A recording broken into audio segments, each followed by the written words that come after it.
Halo semuanya, bagaimana kabarnya pada pagi hari ini? Semuanya luar biasa, boleh kasih thumbs up? Yeay, thank you Ci Ipang, thank you Mala. Nama saya Nelly Lesmana, saya senang sekali bisa connect dengan saudara-saudari seiman melalui Zoom pada hari ini.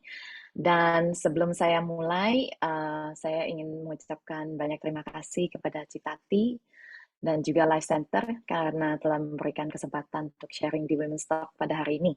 Oke, dan juga terima kasih pada semua yang hadir di Women's Talk, dan juga ada foreign sisters yang ikut kayak Ci Fang, Kak Arta, thank you, and my sister also, Oling also for dialing in.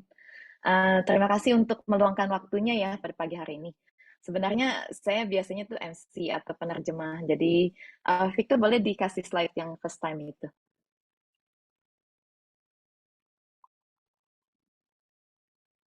Coba, udah slide-nya udah keluar belum ya? Oke. Ya, yang berikutnya Victor, thank you. Oke. Ya, so biasanya saya itu MC atau penerjemah sebenarnya dari bahasa Indonesia ke bahasa Inggris. Jadi sebenarnya ini pertama kalinya untuk Nelly bisa sharing di luar apa Komsel. Kan kalau di Komsel kita sharing juga, cuman other than that ini pertama kalinya. Sebenarnya saya tuh sangat ragu waktu diminta oleh Citati untuk sharing. Tapi Tuhan ingatkan saya bahwa inilah seharusnya kehidupan seorang Kristen, that is to be a servant who use their talents untuk kemuliaan Tuhan. Jadi tentang berbagi apa yang kita semua miliki, sehingga kehidupan kita menjadi berkat kepada orang lain. Dan sister seperti Citati, foreigner sisters like our leader Cicing, menjadi inspirasi buat saya lah. Oh, you know, like if they can do it, I can do it too. So if I can do it, all of us can do it too. Okay, so I just want to give it my best shot. Dan semua kemuliaan bagi Tuhan. Slide berikutnya, gitu.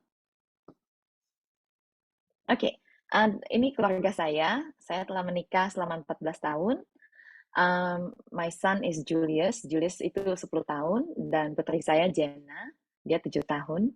Dan saya sebenarnya sudah pindah ke Singapura sejak SD kelas 4. Dan waktu itu sekolah dan sempat di Melbourne, ke China untuk belajar bahasa. Dan 2004 saya kembali ke Singapura dan akhirnya bersama suami kami memutuskan untuk menetap di Singapura. So those of you yang ada visit ke Singapura boleh deh cari Citati and me and all of us foreign sisters. Nanti kita berjalan-jalan, liatin merlion dan sebagainya. Okay, the next slide, Victor. Thank you.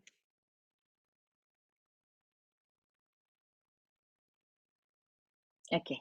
Jadi the sharing today saya ambil dari Efesus 5 ayat 15 sampai 17. Karena itu perhatikanlah dengan seksama bagaimana kamu hidup. Janganlah seperti orang bebal, tetapi seperti orang arif. Dan pergunakanlah waktu yang ada, karena hari-hari ini adalah jahat. Sebab itu janganlah kamu bodoh, tapi usahakanlah supaya kamu mengerti kehendak Tuhan. Jadi dalam bahasa Inggrisnya, so then be careful how you live. Do not be unwise, but be wise, making the best use of your time. Victor, boleh ke halaman berikutnya? So, sharing hari ini terinspirasi dari kata-kata yang digarisbawahi ini, making the best use of your time. Gunakanlah waktu yang kita ada untuk dengan sebaik-baik mungkin. Dan jadi hari ini I will share from this making the best use of our time. Jadi bisa dilihat ya dari videonya juga kan setiap hari itu hari demi hari berlalu kan.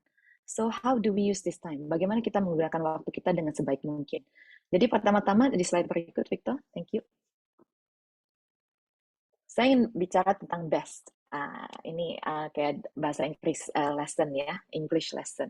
Jadi dalam bahasa Inggris kita kalau mengatakan sesuatu itu baik, sebenarnya ada 3 level baiknya. Baik, which is good, better, which is lebih baik, dan terbaik, that is best. Dengan kata lain, itu exceptional, yaitu luar biasa. Kadang-kadang kita merasa, wah, kenapa mesti do the best? Why not just do good gitu loh, ya kan? Tapi pertanyaannya mungkin bisa dibalik, mengapa kita tuh puas dengan good jika kita bisa menjadi luar biasa atau exceptional dalam bidang apapun, whoever we are, ya.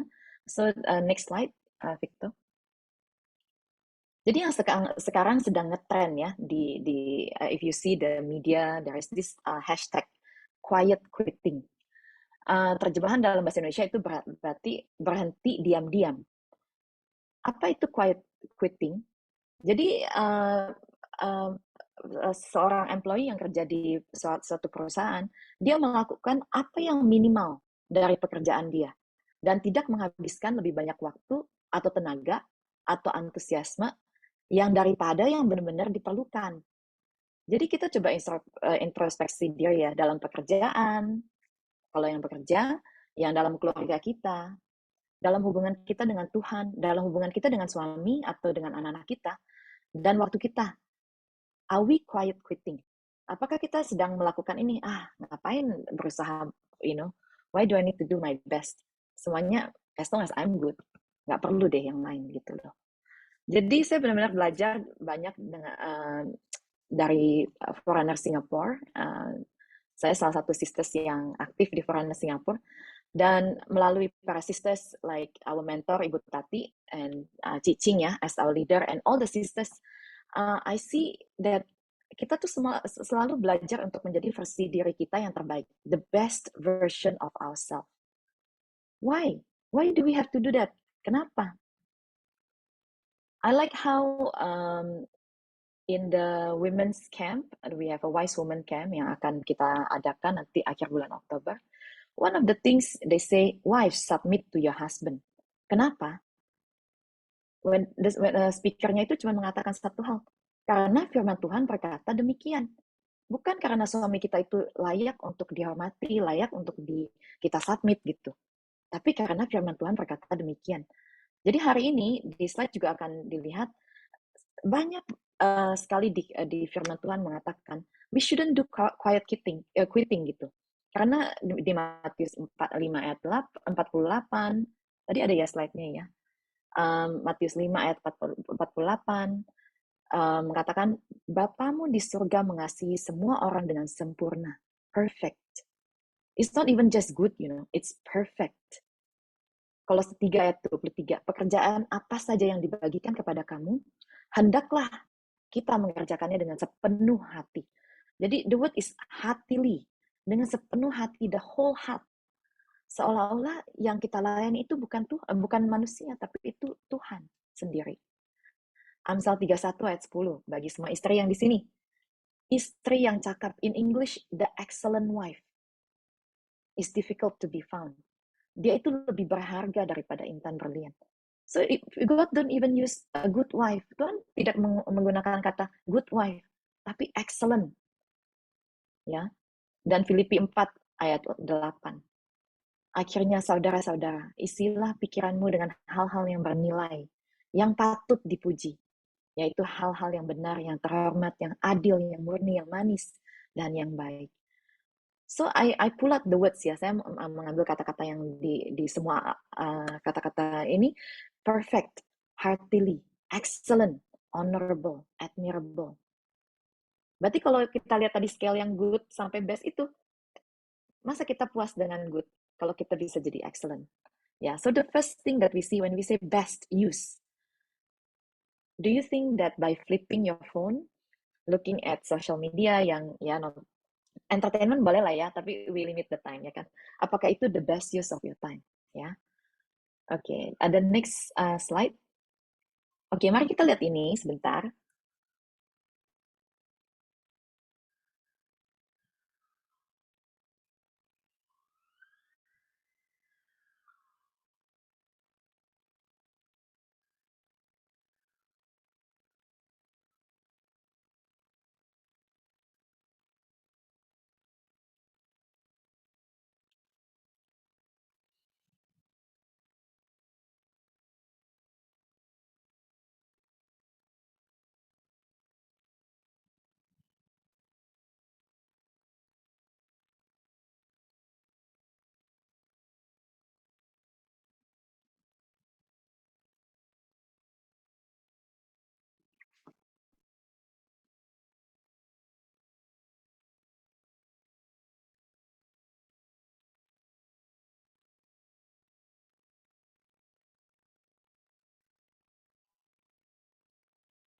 Terima kasih.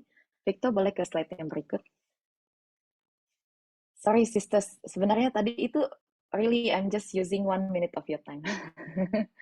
Jadi baru saja saya mengambil 1 menit yang of your time. Jadi waktu yang 1 menit yang saya ambil itu tidak bisa dikembalikan lagi. Jadi walaupun kita tahu ya, kan kita tahu oh waktu yang hilang tidak akan bisa ditemukan kembali atau waktu yang hilang yang terpakai itu hilang selamanya. Tapi even 1 minute ya, tadi 1 minute di Zoom kayaknya agak gimana ya, it was uncomfortable kan ya. Tapi bayangkan berapa banyak 1 menit yang kita selalu pakai dan kita nggak pikir lebih panjang lagi tentang itu gitu. We don't really think about it and we just use it. And time yang udah dipakai itu hilang selamanya. Oke, flip berikutnya, Victor. Jadi pertanyaannya adalah, berapa banyak waktu yang kita punya pada hari ini? How much time do we have? Dan saya melihat di sini sisters-sisters yang di sini ya, ada yang, kalau Nelly kan 41 years old, I'm 41 years old, 41 tahun. Ada yang lebih senior dari Nelly, dan juga ada yang lebih muda. Flip berikutnya, Victor. Ayo kita lihat statistik lah ya. Kalau kita nggak tahu berapa banyak waktu yang kita punya, let's look at the statistics. Ini adalah life expectancy 2010 to 2020. Apa itu life expectancy? Itu adalah angka harapan hidup. Dan ini untuk negara-negara di ASEAN. Angka harapan hidup itu indikator yang digunakan untuk menilai kesehatan kita. Jadi semakin tinggi angka harapan hidup ini, maka akan semakin lama rata-rata hidup yang kita akan jalani di dunia ini. Oke, nah bagi sisters yang di Indonesia, angka harapan hidupnya itu sekitar 72 tahun. Di Singapura kita bisa live a bit longer, 84 years old. Oke, mungkin boleh ada yang tebak kota mana di Indonesia yang mempunyai angka harapan hidup yang paling tinggi? Ada yang tahu? Ibu Mala, kira-kira kota yang mana di Indonesia yang mempunyai angka harapan yang tertinggi?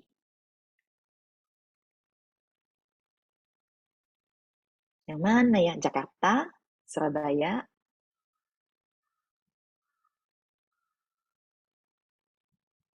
Nggak ada yang salah kok. Saya juga tadinya nggak tahu. Oh, Ibu Mala nggak bisa unmute ya? Oke, oke. Oke. Oke, Kota kira-kira kota mana ya, Bu? mana kota apa yang di ini disebut? Jakarta, Surabaya, tadi apa Yang lagi? mana? Coba yang mana aja? Kira-kira di Indonesia angka harapan hidup yang paling paling tinggi itu di mana Kali di aja? Denpasar mungkin ya, di Bali kali ya. Oh iya, pada santai gitu ya Ibu Mala ya. Benar juga ya. Oke, slide berikutnya. Thank you Ibu Mala. Jadi angka harapan hidup yang paling tinggi sebenarnya di Semarang. Ini dari Badan Pusat Statistik di tahun 2022. Saya nggak tahu kenapa tuh. Orang Semarang kan makannya jeroan ya. Kok bisa Pak tinggi ya? Jakarta kedua, 74.91, Surabaya dan tunggu, Bandung dulu baru Surabaya. Ya. Nah, jadi dengan waktu yang Tuhan itu berikan, bagaimana kita bisa dapat memaksimalkan waktu dengan sebaik-baiknya? Slide berikutnya, Victor. Oke. Dan kadang-kadang ya, karena kan setiap hari it's like so busy, right? Kita lari ke sini, lari ke situ, kita jemput anak, nanti ke tempat kerja. Do you feel like this lizard? Apakah perasaannya sama dengan cicak ini ya? Kayaknya lari ke sini, lari ke situ. Mungkin kalau yang udah naik pangkat ke oma, mungkin lebih santai ya.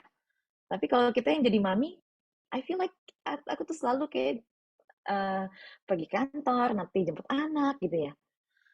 So, boleh Nelly share dari conference yang baru saya hadiri mengenai bagaimana kita bisa mengelola waktu dengan baik. Ini ada tekniknya sebenarnya. Oke, salah satu speaker di conference Nelly itu namanya Rory Vaden. Oke, slide berikutnya.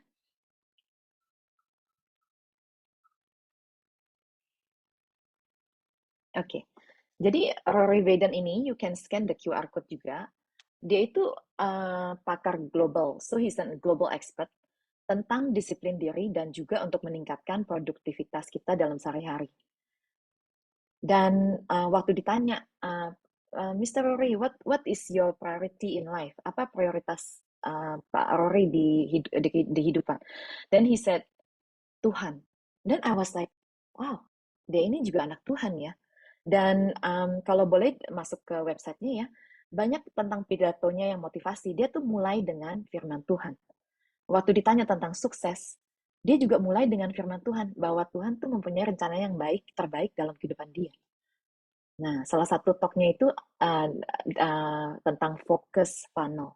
Jadi apa itu focus funnel? Kalau kita ngelihat di gambar ini, sebenarnya bentuknya seperti corong seperti ini.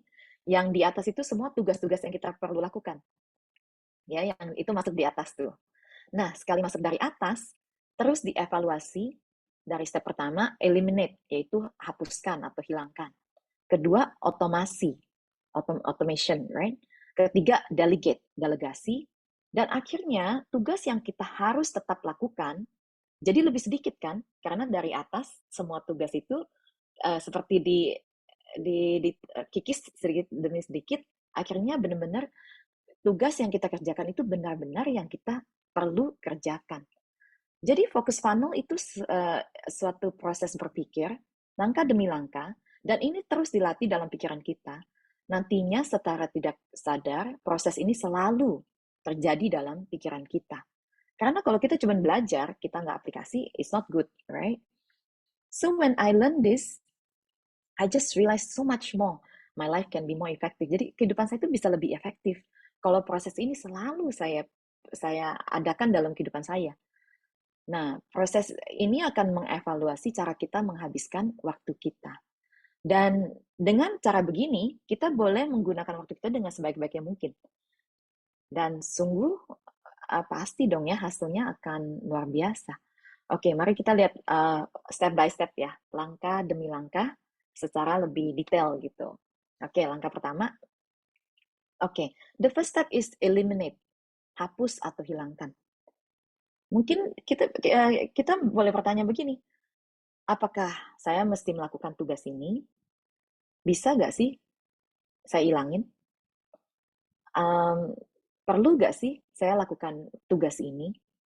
Dan kadang-kadang di kalangan kita, sometimes jadi nggak enak gitu. Masa sih I can say no?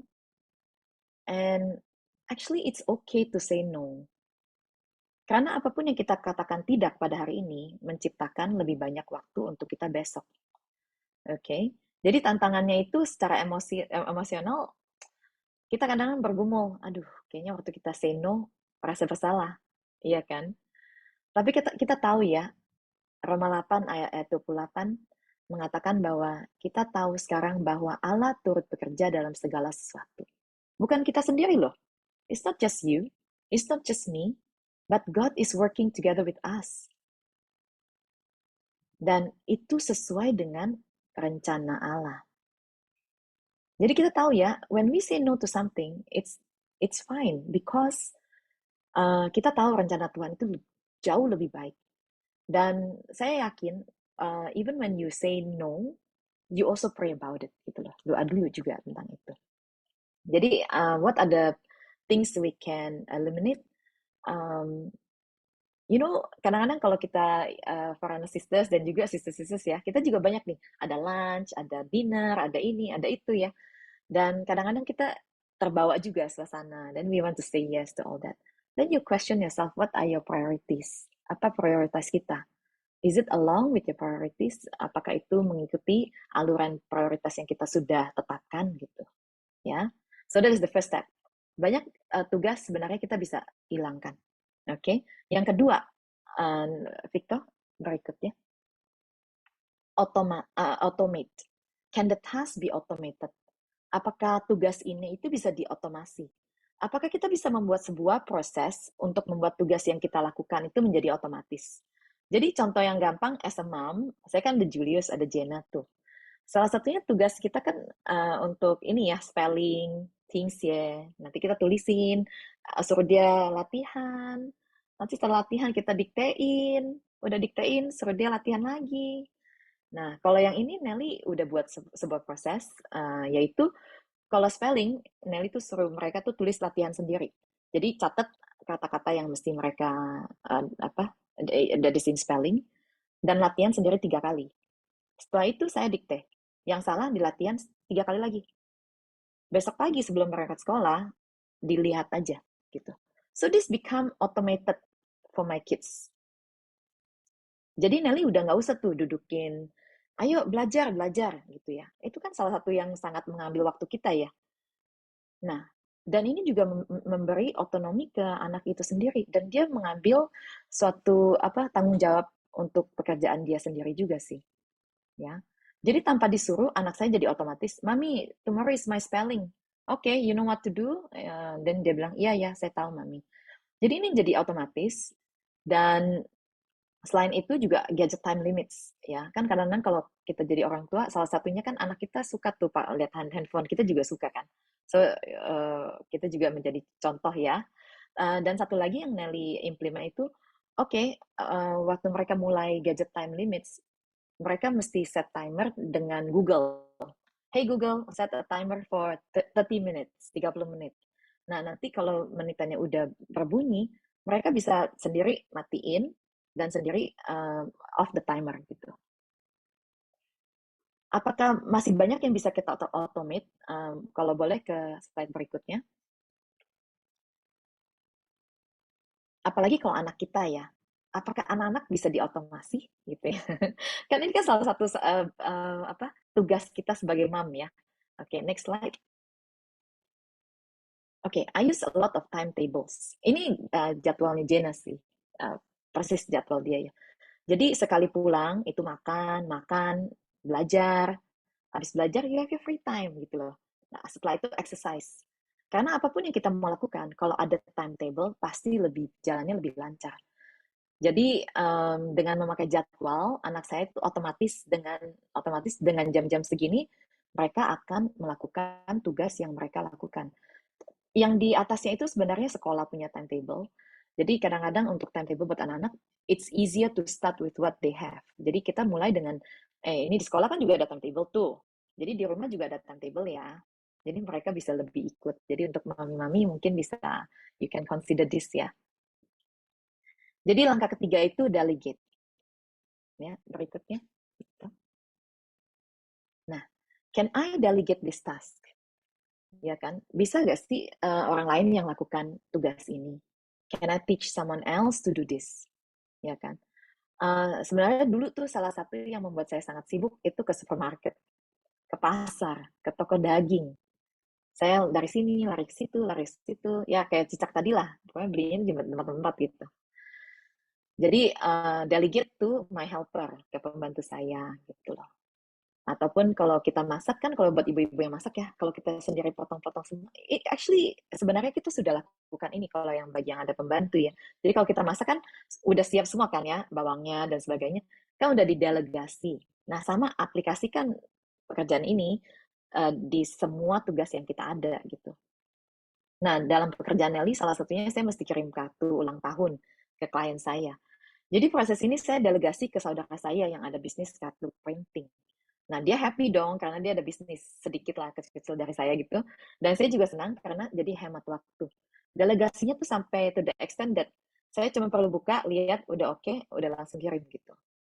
Yang tadinya saya mesti satu-satu tulis ya, satu-satu tempel stem, satu-satu masukin ke amplop gitu. Sekarang udah semua otomatis. Ya. Jadi tugas-tugas kita itu kita evaluasi dengan langkah-langkah tadi gitu. Can we eliminate it? Ya, apakah bisa dihapus, bisa dihilangkan? Do you really need to go to that gathering? Ya kan? Kedua, automate, ya kan? Sebenarnya anak kita tuh have so much potential, right? A lot of things bisa diotomasi gitu di anak-anak kita. Cuman kita jadi yang ingetin, nanti les ini ya, kamu udah kerjain PR ini belum? Ini udah dilakukan belum? For me, it's not. I give them KPI. Julius, kalau kamu selesai PR Chinese by Sunday, you must finish 70%. Apa itu 70%? Kalau ada 4 lembar, 3 lembar mesti habis. 5 lembar, 4 lembar mesti habis gitu. Jadi it's very clear, it's like goal setting. Kalau kita kerja, kan kita juga ada goal setting. Sama anak kita juga bisa goal setting sama mereka. Jadi kita bisa give a reward kalau dia melakukan itu, and give consequence lah untuk encourage it to be automated. Ya. Dan untuk kita yang mungkin udah omah, so what can we do? Actually, many tasks go to you. First thing you ask, is this in line with my priorities? Do I really have to do it? Apakah saya mesti lakukan itu? Ya. Dan kayak Citati, she was introducing me her team. Nah, yang ini tugasnya ini, yang ini merangkap ini. So, she's already automating actually. Tanpa Citati text me, ada yang text Nelly, Nel nanti besok segini, gini, gini. Jadi otomatis ya, Citati ya. Dan delegasi. Actually, when you delegate the work, for example like this, Citati give me an opportunity to speak ke anak muda gitu kan. Ini juga menjadi kesempatan buat Nelly kan. Dan it's honestly a really good opportunity for me, and I'm really glad gitu. Jadi pas kita delegasi, itu kita juga memberi kesempatan untuk orang lain to shine gitu loh, to be able to do God's work as well with you, ya. Dan jadi kalau istilahnya, kalau Nelly yang in the shopping, I delegate to my helper, dia itu senang sekali sekarang because she felt like dia menjadi lebih penting di rumah, iya kan? Dan Nelly ajarin, oh ini pilih buahnya begini. Jadi dia juga belajar kan. So it's always good to let go and let other people do it as well. Nah, setelah kita, next slide Victor, setelah kita udah evaluasi dari atas, that is to eliminate, to automate, and to delegate, ada tugas yang kita mesti kita sendiri yang lakukan kan. Itu pun kita bisa evaluasi further. Apakah itu mesti dilakukan saat itu aja, so you have to do it now, atau bisa ditunda untuk later. Jadi kalau tugas itu mesti dilakukan sekarang, now, kita concentrate. Jadi kita fokus. Izinkan diri kita sendiri untuk fokus dan hilangkan gangguan. Oke? Dan sebenarnya banyak tugas yang masuk kan, dan kita feel like saya mesti do it now, everything must do it now. Jadi kita jadi cicak tadi tuh, lari. Tapi if you say that actually sebenarnya yang ini boleh ditunda nanti nih. Nah, jadi kita learn a new phrase dari Rory itu, procrastinate on purpose. Jadi kita menunda dengan sengaja. Bukan tidak melakukan itu, tapi kita memberikan diri kita sendiri izin untuk pilih concentrate kalau itu perlu now, atau kita tunda nanti, but I will do it later gitu loh. Jadi this is the new word, procrastinate on purpose, ya. So sangat penting saat next slide juga. So that is by Rory Vaden, dan I think the next slide. Nah, saat kita evaluasi tugas-tugas itu, ketahuilah apa prioritas hidup di hidup kita ini. I think all of us know this ya, Big Rocks by Stephen Covey. Karena kita tahu, jika batu besar itu tidak dimasukkan terlebih dahulu, mereka tidak akan muat nantinya. Ya kan? Apa itu Big Rocks? Waktu kita dengan Tuhan, keluarga, pekerjaan kita. Nah, yang lain-lain tuh jadi pasir-pasirnya tuh. So when we are very clear about our priorities, itu sangat jelas sekali. Dan kita terus evaluasi tugas-tugas yang masuk nih. Kan kita banyak tuh tugas yang mesti gini, ya. Kita evaluasi, eliminate, automate, delegate. Along these priorities gitu loh. Dengan memikirkan prioritas ini, kita evaluasi terus. Dengan begitu, tugas yang kita perlu benar-benar lakukan itu, kita concentrate atau procrastinate, which is kita fokus dan lakukan pada saat ini, atau kita tunda untuk nantinya kita lakukan. Ya. So, this is the Big Rocks theory. Yang berikutnya. Jadi, Big Rocks itu prioritas yang paling tinggi lah, dan yang kita mesti lakukan, ya kan? And these are non-negotiables. So I always say there are non-negotiables in my life. Ada hal-hal yang nggak bisa dinego gitu.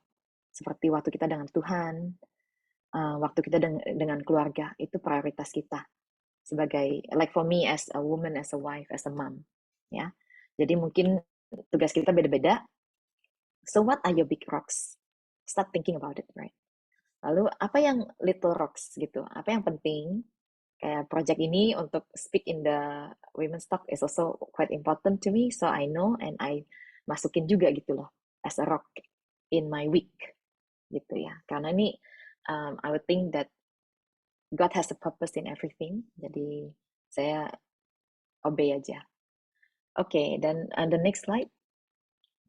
Ya. So sebenarnya di dunia ini kita hanya hidup sekali ini ya. We cannot hidup a few like 9 lives, cat lives, ya kan? Dan our purpose is to get to that eternal life that God has prepared for us, ya. Dan berikutnya, nah, tapi yang kita mesti benar-benar tahu, seperti di Spiritually Healthy juga kita diajarin oleh Ibu Mala dan Pak Agus ya, waktu itu terbatas, dan kita sebagai manusia itu terbatas.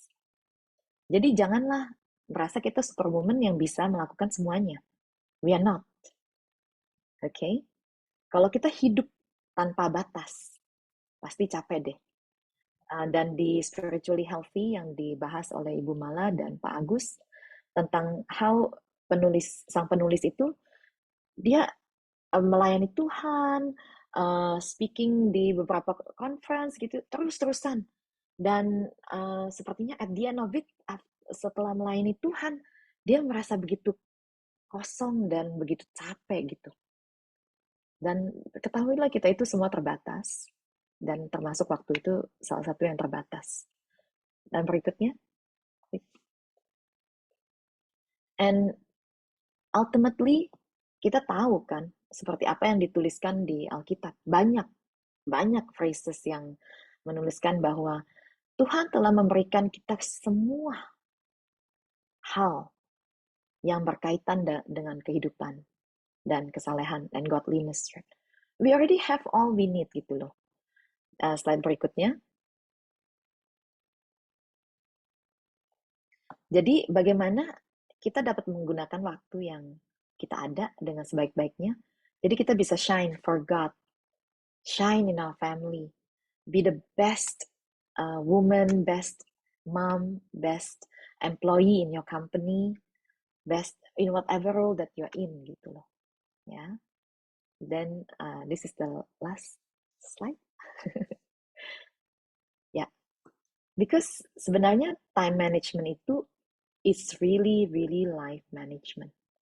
Kita nggak bisa mengatakan bahwa kita tuh can manage our life kalau kita nggak bisa manage our time. Kalau kita nggak bisa mengelola hidup kita, kalau kita nggak bisa mengelola waktu, sebenarnya kita tidak bisa mengelola hidup kita. So it's very basic, I know, but I really feel that one of the key reasons for us to be able to do the things that God want us to do, kalau kita mau fulfill ya, mau memenuhi tujuan hidup kita yang Tuhan telah siapkan bagi kita, yang rencananya tuh jauh lebih besar daripada pemikiran kita sendiri. Firstly, learn to manage your time. And then you can really manage your life. Ya, begitu aja Citati. Last slide, Victor. Ya, thank you.